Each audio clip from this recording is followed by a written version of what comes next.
There is a weapon you carry that no one can see. It makes no sound when drawn. It leaves no wound when wielded. Yet it can stop armies, topple kingdoms, and bring the mightiest of men to their knees. This weapon is your silence.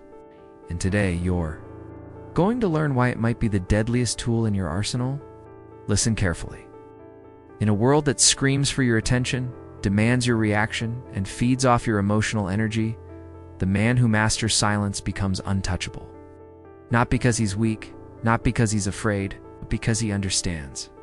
Something that escapes most men entirely. True power isn't what you do, it's what you choose not to do.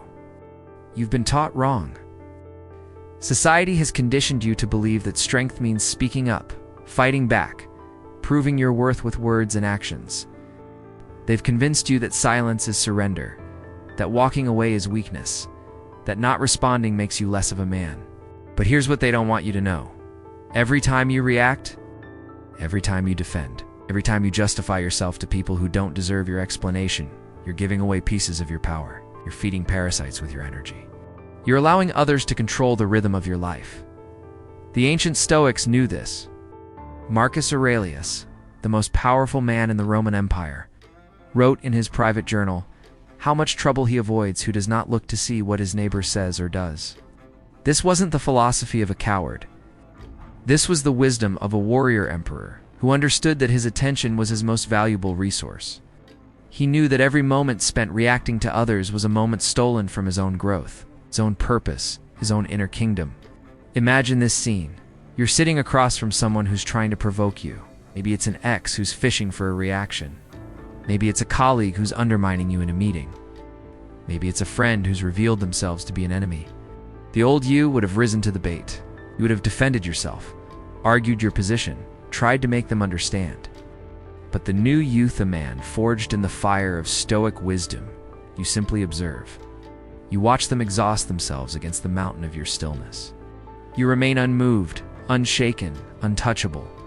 Do you see what's happening in that moment? They're expecting you to dance to their tune, to react to their manipulation, to give them the emotional satisfaction they're craving. But instead, you give them nothing. And in that nothingness, in that profound silence, you reveal everything about both of you. You show them that their words have no power over you. You demonstrate that their attempts to control you are futile. You prove without saying a single word that you operate on a different level entirely. This is strategic withdrawal. This is the art of combat without engagement. This is how a truly powerful man dismantles his enemies. Not by attacking them, but by refusing to play their game. You see, when you stop reacting, you stop feeding the chaos. When you stop defending, you stop giving others ammunition. When you stop explaining yourself, you stop allowing others to judge you. You become a ghost in their game of manipulation, present but untouchable, visible but unreachable. Seneca understood this when he wrote, "Every new beginning comes from some other beginning's end." Your silence isn't just the end of their control over you, it's the beginning of your liberation. It's the moment you stop being a reactor and become a creator of your own reality. It's when you transition from being a participant in other people's dramas to being the author of your own story. But let's be clear about what we're talking about here. This isn't about becoming a doormat. This isn't about suppressing your voice or accepting disrespect. This is about choosing your battles with the precision of a master swordsman.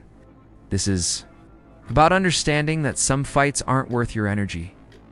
Some people aren't worth your words, and some situations are best handled by the sheer power of your absence. Think about the last time someone tried to drag you into unnecessary conflict. Remember how they raised their voice, how they demanded explanations, how they tried to make you engage with their chaos? Now imagine if you had simply looked at them with calm eyes, said nothing, and walked away.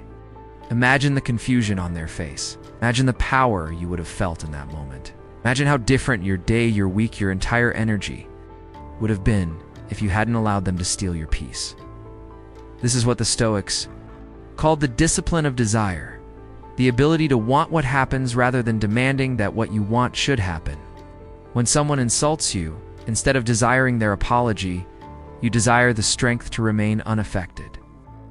When someone betrays you, instead of demanding justice, you desire the wisdom to see their true nature and respond accordingly. When someone tries to provoke you, instead of needing to prove them wrong, you desire the power to remain silent and let their words fall into the void. Epictetus, who spent years as a slave before becoming one of history's greatest philosophers, knew something about powerlessness and power. He taught that we suffer not from the events in our lives, but from our judgments about those events. When you stop judging every slight as an attack on your worth, when you stop treating every disagreement as a battle for your identity, you stop seeing every provocation as a challenge to your manhood, that's when you become truly free.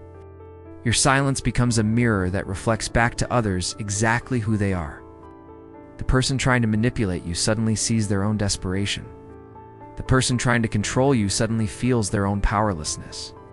The person trying to diminish you suddenly confronts their own insecurity. Without saying a word, without lifting a finger, you've turned their attack into self-revelation. You've made their weapons useless by refusing to be a target. This is why your silence unsettles people. It's not because they think you're weak, it's because they can't figure out how to control you. They're used to getting reactions, to pushing buttons, to knowing exactly how to manipulate the emotional strings of others. But when they encounter someone who doesn't react, someone who doesn't engage, someone who remains calm in the storm of their chaos, they don't know what to do. Your silence robs them of their power over you. But here's where it gets interesting. Your silence doesn't just disarm others, it transforms you. Every time you choose not to react, you're building emotional muscle. Every time you walk away from unnecessary conflict, you're investing in your own peace. Every time you refuse to justify yourself to people who don't matter, you're strengthening your sense of self-worth. You're not just avoiding drama, you're actively constructing a better version of yourself in the quiet spaces between provocation. In reaction, between stimulus and response, you discover who you really are. You realize that you're not your emotions. You're not your immediate impulses. You're not the sum of other people's opinions about you. You're something deeper, something more stable, something that can't be shaken by external circumstances. You're discovering what the Stoics called your inner citadel, the fortress of self that no one else can breach. This inner fortress isn't built through aggression or domination. It's not constructed by proving your worth to others or by winning arguments. It's built through restraint, through discipline, through the accumulated strength of choosing your responses rather than being controlled by your reactions. Every moment of silence is a stone in this fortress. Every time you walk away from unnecessary conflict, you're adding another layer of protection around your peace. And here's what happens when you consistently practice this discipline. You begin to attract different energy into your life. People who thrive on drama and chaos begin to lose interest in you because you're no longer feeding their addiction to conflict. The manipulators and energy vampires start looking elsewhere for their emotional meals because you've stopped serving yourself up as food. Meanwhile, people who value depth, authenticity, and genuine connection are drawn to your centered presence. You become like a lighthouse in a storm, moved by the chaos around you, yet providing guidance through your very stillness. Others begin to seek your counsel not because you're the loudest voice in the room, but because you're the most grounded. They trust your judgment because they've seen you maintain your composure when others were losing theirs. They respect your words because they know you don't waste them on nonsense. This is the paradox of Stoic silence. By speaking less, you become more influential. By reacting less, you become more powerful. By engaging less with chaos, you become more attractive to order. You're not withdrawing from life. You're choosing to engage with it on your terms. It's from a position of strength rather than reactivity. But let's address the fear that might be rising in your chest right now. You might be thinking, if I don't defend myself, won't people think I'm weak? If I don't argue back, won't they think they've won? This is your ego talking, the part of you that's been conditioned to believe that your worth depends on other people's opinions. But here's the truth. People who matter don't need you to prove your strength. They can see it in your presence, in your composure, in the way you carry yourself through adversity. And those who don't matter, why are you concerned with their opinions? Why are you allowing people who don't contribute to your growth, who don't add value to your life, who don't genuinely care about your well-being? Why are you allowing them to determine how you feel about yourself? This is the question that every man must answer if he wants to be truly free. Marcus Aurelius faced this same challenge. As emperor, he was constantly surrounded by people who wanted something from him, who criticized his decisions, who tried to manipulate him for their own gain. He could have spent his entire reign defending himself, justifying his choices, trying to win the approval of every critic. Instead, he chose a different path. He wrote, "How much more grievous are the consequences of anger than the causes of it." He understood that the energy spent on anger, on defense, on reaction was energy stolen from the work of being a good ruler, a good man, a good human being. You have the same choice. You can spend your life reacting to every slight, defending against every criticism, engaging with every person who wants to steal your energy. Or you can choose the path of strategic withdrawal, of selective engagement, of conscious response rather than unconscious reaction. This doesn't mean you become passive. This doesn't mean you accept disrespect or allow others to walk over you. This means you respond from a place of choice rather than compulsion. When someone disrespects you, you don't react emotionally. You respond strategically. Maybe that response is setting a clear boundary. Maybe it's removing that person from your life. Maybe it's simply walking away and never looking back. But whatever you do it from a centered place, not from a triggered place. The strength. To walk away is perhaps the most underestimated power in the world.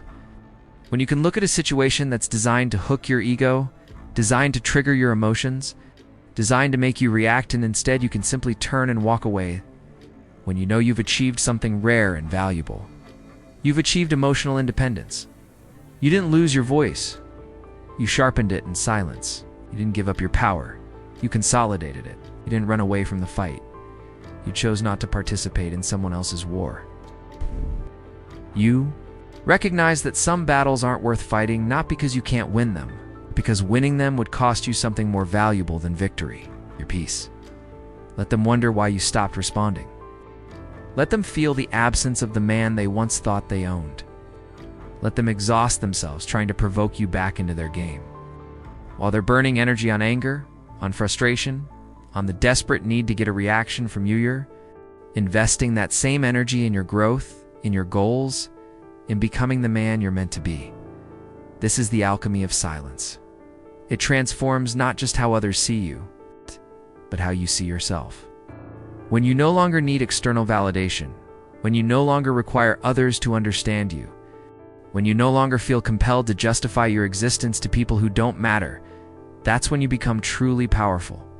Not the kind of power that dominates others, but the kind of power that liberates yourself. Stillness is not surrender. It is supreme control. It's the ultimate expression of self-mastery. Anyone can react. Anyone can get angry. Anyone can shout back when shouted. But it takes a rare kind of strength to remain still in the storm, to keep your peace when others are losing theirs, to maintain your center when the world is spinning in chaos around you. Think of the most respected men you know, not the loudest. Not the ones who win every argument, not the ones who never back down from a fight. Think of the ones you truly respect, the ones whose opinions matter to you, the ones you would go to for advice in your darkest hour. Chances are these are men who don't waste words, who don't engage in petty conflicts, who don't feel the need to prove themselves to everyone they meet. These are men who have learned the power of strategic silence. They understand something that took you years to learn. Your energy is your most precious resource. It's more valuable than your time, more important than your money, more sacred than your reputation.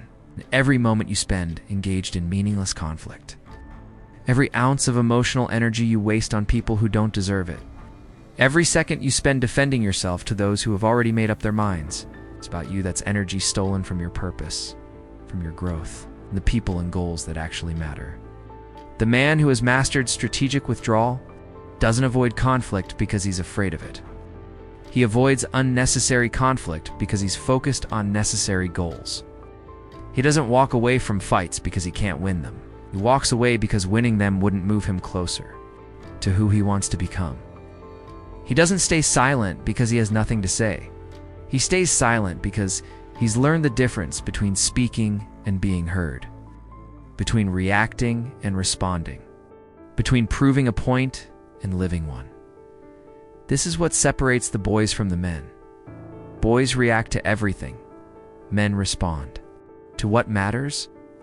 Boys defend their ego. Men protect their energy. Boys need to win every argument. Men need to win at life.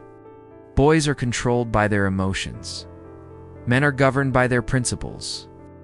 Boys engage with everyone. Men choose their company carefully. Boys speak to be heard. Men speak to add value. When you embrace this philosophy, something profound happens in your relationships. The people who are attracted to you because you were easy to manipulate, easy to provoke, easy to control, they lose interest. They move on to easier targets, to people who will still dance to their tune. While this might feel like loss at first, it's actually liberation. You're discovering who was genuinely in your corner and who was just there for the entertainment. Meanwhile, you start attracting people who respect boundaries, who value depth over drama, who appreciate strength over showiness. People who will add value to your life rather than drain it. These are the relationships worth investing in, worth maintaining, worth fighting for when necessary. But the most important relationship that changes is the one you have with yourself. When you stop seeking validation from others, you start validating yourself. When you stop needing others to understand you, you start understanding yourself more deeply. When you stop reacting to every provocation, you start responding to your own inner calling. You begin to hear the voice that was always there, but was drowned out by the noise of constant reaction. Constant defense, constant engagement with other people's chaos. This is the voice of your authentic self, the part of you that knows what you want, knows what you stand for, knows where you're going. This voice doesn't need to shout to be heard, doesn't need to argue to be right, doesn't need to prove itself to be valid. This is the voice that will guide you through the rest of your life. But you can only hear it in the silence between reactions, in the space between stimulus and response. In the moments when you choose to be still rather than to be right, let them raise their voices. Yours is being forged in the fire of restraint. Every moment you choose silence over argument, you're tempering your inner steel. Every time you walk away from unnecessary conflict, you're adding another degree to the heat that's burning away.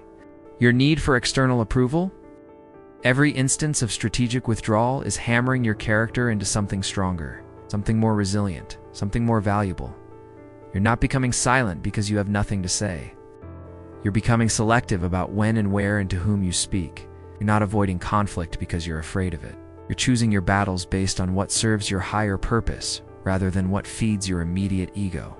You're not withdrawing from the world because you can't handle it. You're creating the space and silence necessary to hear your own wisdom. In this silence, you discover something remarkable. You don't need other people to validate your worth. You don't need to win arguments to know you're right. You don't need to prove your strength to everyone you meet. Don't need to justify your choices to people who weren't part of making them. You don't need to explain yourself to those who have already decided not to understand you. This realization is both terrifying and liberating. Terrifying because it means you can no longer blame others for how you feel about yourself. Liberating because it means others can no longer control how you feel about yourself. You become the sole author of your own sense of worth, the only voice that matters in the internal dialogue about who you are, what you're capable of. And from this place of inner authority, your external presence transforms completely. No longer enter rooms seeking approval, enter bringing value. You no longer engage in conversations to prove yourself, engage to contribute something meaningful. You no longer react to provocations, you respond to opportunities. You no longer defend your position, you live it. People begin to notice this change, though they might not be able to articulate what's different about you. There's a depth to your presence that wasn't there before, a groundedness that makes others feel more centered just by being around you. You've become what the Stoics called a sage, not because you know everything, guide, but because you've learned to respond to life from wisdom rather than wounds, from principles rather than impulses, from choice rather than compulsion. This transformation doesn't happen overnight.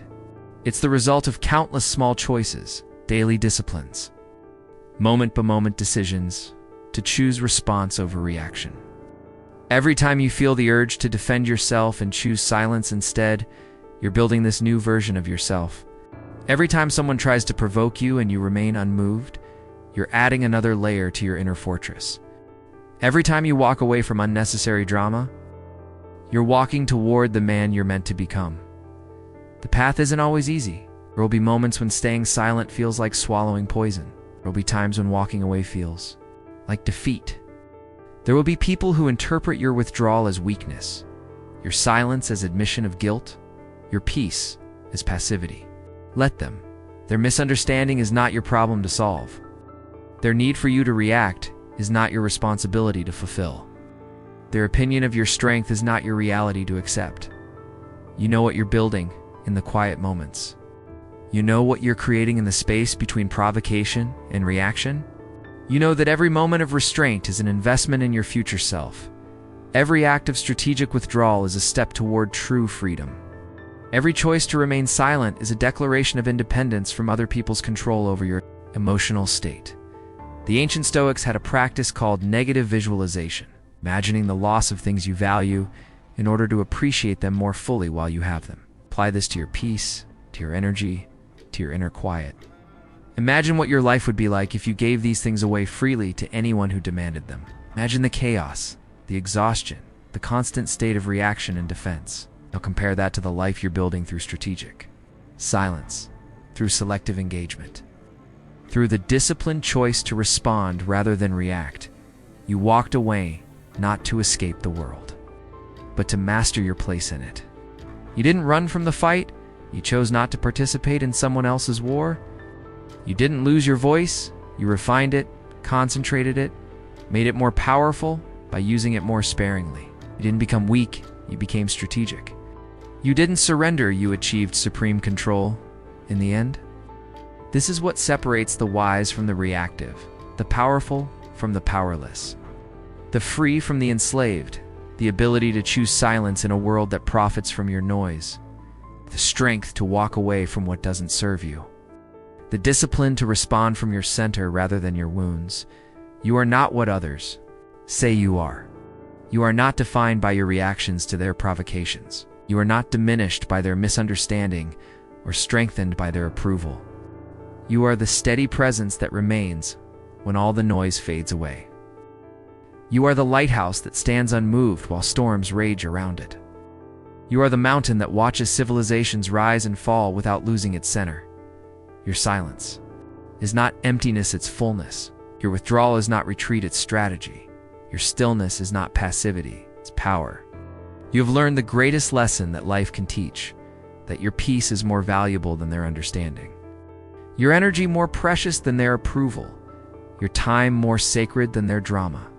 Stand in this power, live from this center, speak from this stillness, and watch as the world rearranges itself around the immovable mountain of your presence.